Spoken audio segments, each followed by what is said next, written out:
Oui, bien sûr, mais du coup, ça répond quand même un petit peu à cette question où ça va quand même atténuer l'importance, en tout cas la mainmise de l'être humain sur la partie technique. Et on dit même de plus en plus, alors ça, c'est lors de mes recherches Mm. que j'ai pu voir ça, Ouais. que finalement, c'est le contenu qui va finalement bientôt primer, et ce sur quoi les professionnels du SEO vont devoir le plus se concentrer, sachant que les machines vont être capables de participer très grandement, très majoritairement à la partie Mm. technique, par exemple. Mm, mm, mm. Ouais, tout à fait, tout à fait. Bon, de toute façon, enfin, ça, c'est pas un secret, hein. Le contenu est roi, le contenu sera toujours roi.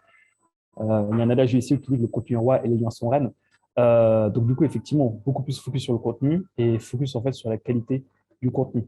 Donc, typiquement, dans la, dans la, dans la manière en fait de faire des SEO euh, qui persistent encore aujourd'hui, moi je le fais, hein.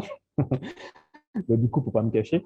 Parfois, en fait, on a tendance à créer du contenu purement pour Google. Donc, du coup, écrire un contenu, on va mettre X mots-clés, on va mettre X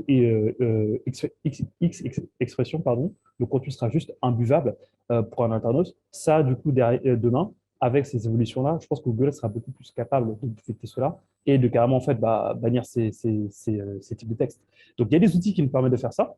Il y a des outils en fait, qui nous permettent de voir si notre contenu est suroptimisé, sous-optimisé ou pas.